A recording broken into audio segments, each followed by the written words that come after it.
Hope you brought your shovel, because I need you to dig this, partner. So, this is part 3 of the day-to-day routine. And I mean, everybody got their different routines, but this is your schedule. Like, it's nothing else. This is what they tell you could do, and you got to go around that. This plain and simple. So if you watch part 1 about when I was in the Supermax, you watch part 2 about when I was in the more so the pounds. They call it the pounds. So like this is the whole edition, and the whole is pretty much what they call it, solitary confinement. That's what they call it, solitary confinement. Right now, I'm outside the crib chilling for real. I figure I'd give y'all a different little POV. So, whole time I just learned what POV stands for. I never thought it stood for point of view, because I used to always watch porn, right? And they'd say like POV, this, and that. And I'd be like, yo, that's some real freaky shit. Whatever POV is freaky as fuck. I never knew it was point of view, so now that's what I be looking for now, because I be trying to see different point of views. But yeah, as far as the whole, I got into solitary confinement when I got to the feds. I had a phone. I had an iPhone 4S too, yo. I was lit as a bitch. I was going live in that bitch. I was doing all type of shit. Like, that shit really helped me a lot, because it was like, what, 2 years in since I seen like Instagram, any of that shit.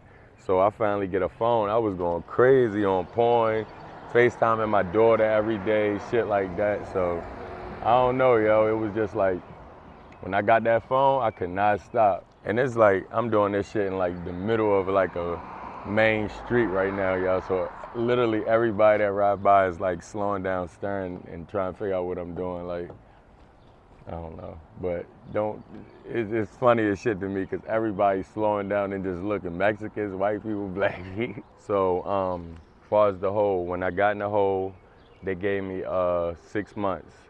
They gave me a year, no visit, a year, no phone, and 6 months, no commissary.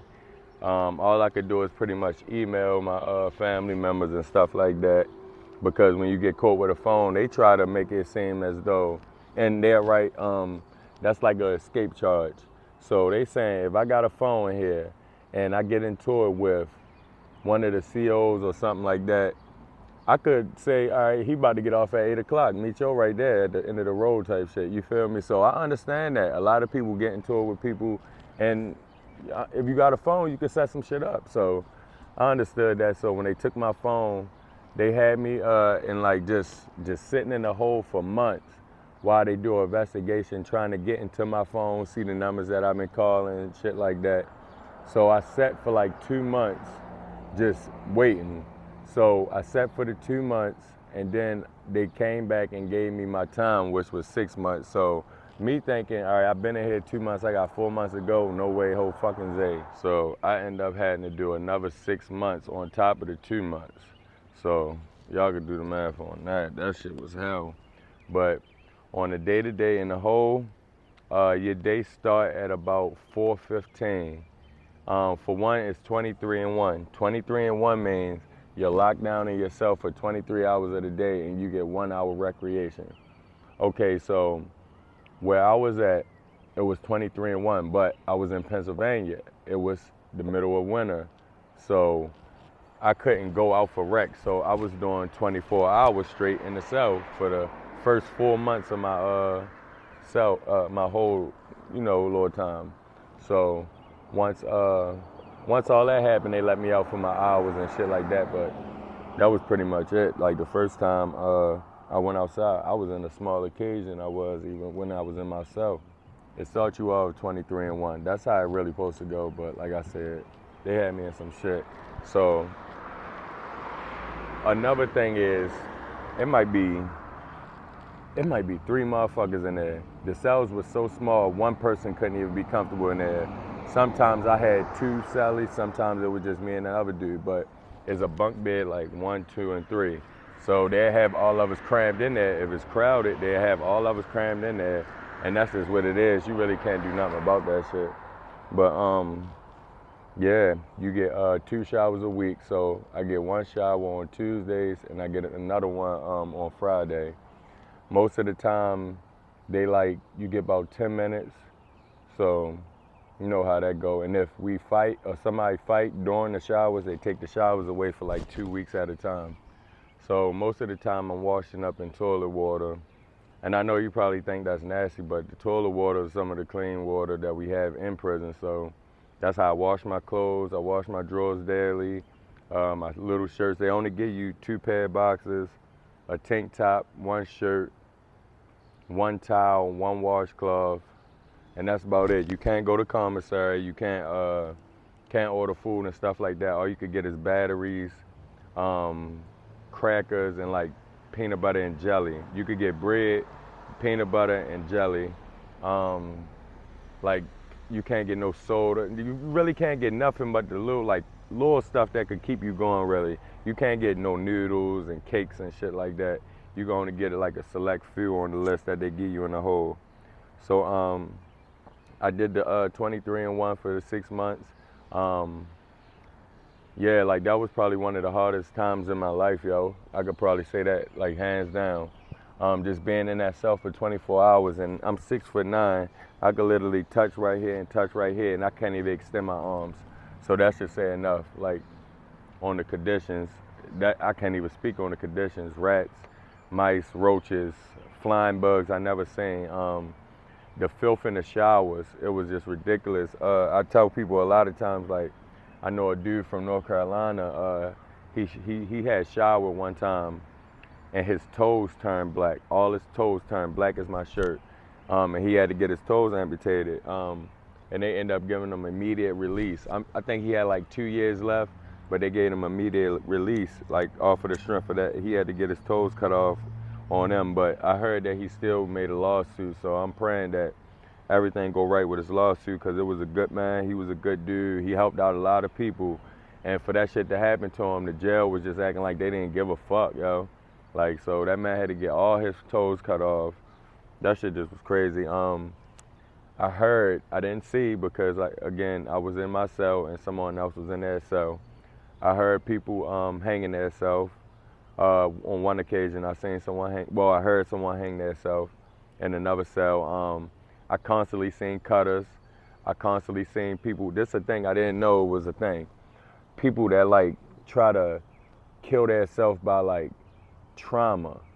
Like, it's weird. Like, people was just ramming their head into the walls, running hard, and just throwing their head into the fucking walls, trying to break their skull. I never heard of no suicide like that, but I kept seeing that. They call them rammers. They call them rammers. They would just, when they get out the cell, they would just run hard to the wall and just say, "Bow!" And they would, yo, like that shit would be crazy. Yo, that whole fucking skull would be cracked open. But I seen a few of them. Of course, I seen the spitters, the cutters, and stuff like that. I never got into it in the hole because you never see anybody. It's like you either gonna beef with the dude that's sleeping over top of you or under you, or you gonna beef with somebody that you don't even know what they look like. No one know what each other look like in the hole. All we know is our paperwork. So if I'm in this cell right here looking at this way, it's not going to be a cell directly across. It's going to be a little bit over so I can't see who in there. So say for instance, I got a XXL magazine and the dude across wanna read the magazine. I could fish the magazine. Fishing is me wrapping a little string around the magazine and sliding under the door. The door is about this thick up, like, so you could kind of get like certain books if you flip them, and like, you know, we'll even rip the pages just to send that shit. Like, that's how we read. So if I got a good book and I just read all 5 of my books, I'm gonna send my books, you send your books, because they only let you get books once a week. So the bookman will come around once a week on Mondays and walk around with 2 big ass car full of books, and you could just look out your cell and say, "Give me that one, that one, that one, that one." You get up to like 5 books. I got to the point where I was reading 6 books a week, yo. I was like, I'm talking about books like this big. I was reading 6 books a week because like I love reading. It took me away from where I was at. When I was in the hole, the window, I had a window, but they painted the window with this color, whereas though you can't tell if it's light or dark outside. So that kind of do something to you mentally. I never knew what time it was until I started to pay attention to the COs when they come in and stuff like that. So once 4 o'clock, once I get woke up for breakfast, I asked the first CO, and they're not going to tell you the time. They won't tell you the time. That's like a thing. They can't tell you the time. So if I catch a cool CO, I can kind of be like, yo, what the fuck time it is, bro? Like, and they'd be like 4:35. And once he tell me that, I just start doing all that shit in my head. So I try to I smartened up a lot, man. I smartened up a lot in that hole. So I don't know, yo. It's hard as shit to try to figure out what time of the day it is by when somebody do their rounds. Like, all right, he tell me it's 4:30. I know they do a round every 30 minutes. So when the next time I see him walk and do his checks, he might do it 15 minutes early or 15 minutes late. So when I see him do his checks, I know, all right, it was 4:30 when I got breakfast, so it's 5 o'clock now. Lord forbid I go to sleep. I ain't gonna know what the fuck time it is until they wake us up for lunch. Now lunch be about 10, and the whole lunch is about 10:30. They give you lunch about 10:30. And what we do is, if say like they give us burgers, fries, and like a salad, and then they give us a cake and a little juice. We'll save the cake, save some of the fries, cut the burger in half, and save half of the burger, and then eat that. Cause dinner is at 4 o'clock in the hole. So in the hole, once you get your dinner, you take half of your dinner and slice that in half and put that up. You wrap it up in some napkins, anything you got, and you put that to the side. So, cause around like 1 o'clock, 12 o'clock, you're gonna be hungry as fuck. You just laying there all day. That's the most sleep I ever had in my life. I never slept that much in my life. I just slept all day. It was literally nothing we could do. So it's like, once I got to a certain point, yo, I just like, fuck it. I gotta read like a book a day. I'm gonna read a book a day. So I just did that, and that just saved my time. I wrote raps. I told myself I'm gonna write 10 songs a day, like shit like that. So I just put quotas on myself so I could be able to just make it through the next day without losing my fucking mind, yo. Hit the like, your fingers over here be like, there's nothing to hit the like, you know what you like. So yeah, around your lights be on after like 4. Like once they hit once 4 o'clock, your lights gonna be on. So you ain't gonna be able to really go back to sleep. Most people just work out all day. Like I said, I read. You could get your hair cut like once a month, but where I was at, the clippers was messed up, so I literally had an afro like this. I was growing my hair for 6 months. I had a fucking bush, a big ass ludicrous bush. So when I finally got out the hole, like, I don't know how, but everybody knew I was getting out the hole that certain time. When I got back to the hole, man, it felt like, yo, it felt like I got locked up and came home. But I really just got out of the cell, like out of the hole, and it's crazy because when you in jail, when they say when you go to the hole, we call that getting locked up, cause this is our home now. This is our home now. When we talk about home, like our families and stuff, we say the free world. That's what we say. We say, yeah, in the free world, in the world. We say shit like that. We don't say like home and stuff. We just say the free world or the world. A lot of people say, yeah, when I was in the world, stuff like that, this, I was doing this, and that.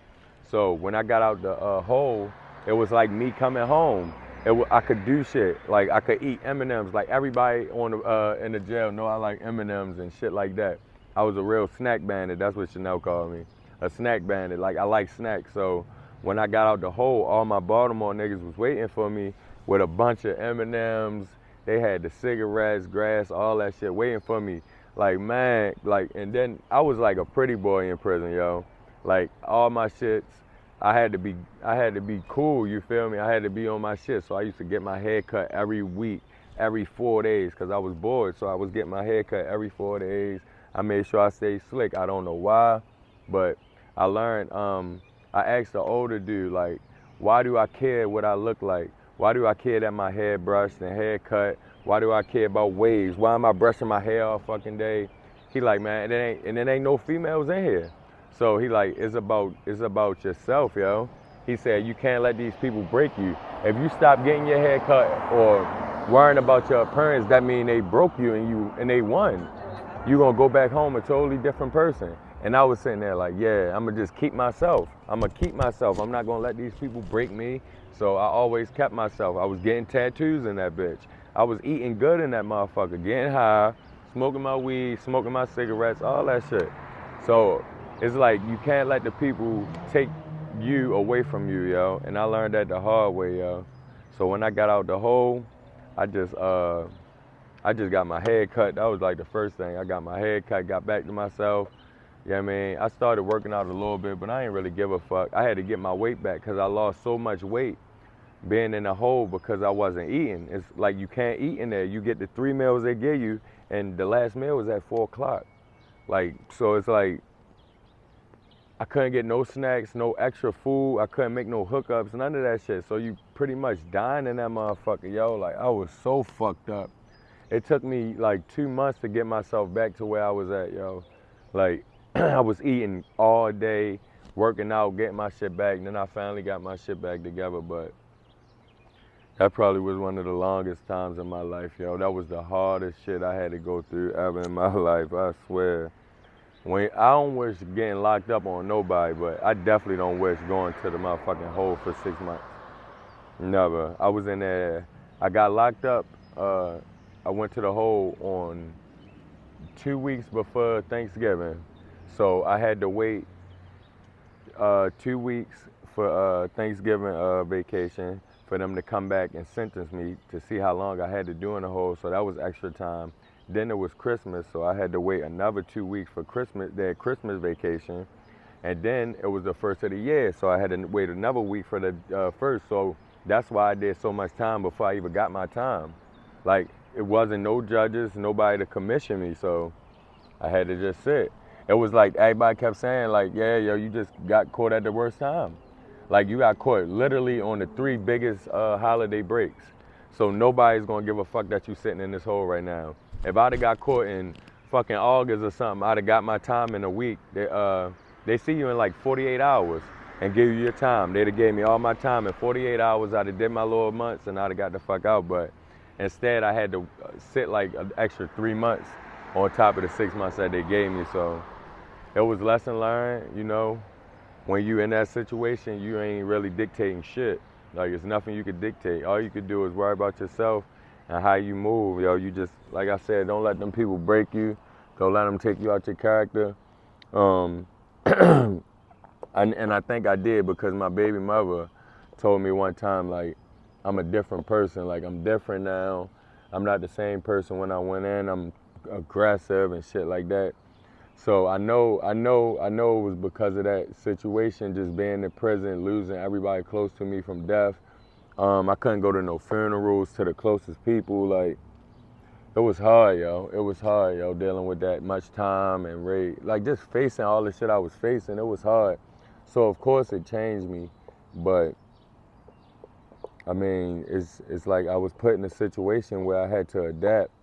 And I'm gonna have to adapt or I'm gonna die. That's just plain and simple. You're gonna die in there if you don't adapt. If you let them people take advantage of you in there, you're gonna end up killing yourself because you're not gonna be a man no more. Somebody gonna be making you wash their dirty drawers, taking all your food, this and that. I'd be damned if I do that. So I had to explain to her, like, you gotta be aggressive. You gotta be a different person when you in there because it's man eat man, dog eat dog world in there. So, I mean, I changed because I had to survive, but it took me years at the prison to get back to just being myself, you know? Like, going through all the shit I went through, losing the people I went through and all that stuff. It's like everything finally hitting me now and it just shaped me to be this person. So, I mean, it is what it is, you know? You live and you learn lessons and blessings and stuff like that. But yeah, y'all, that's the routine for as the whole. That's the end of the 3-part series. Got some more new shit coming for y'all, man. Stay tuned, man. We going up and up and up and up and up and up.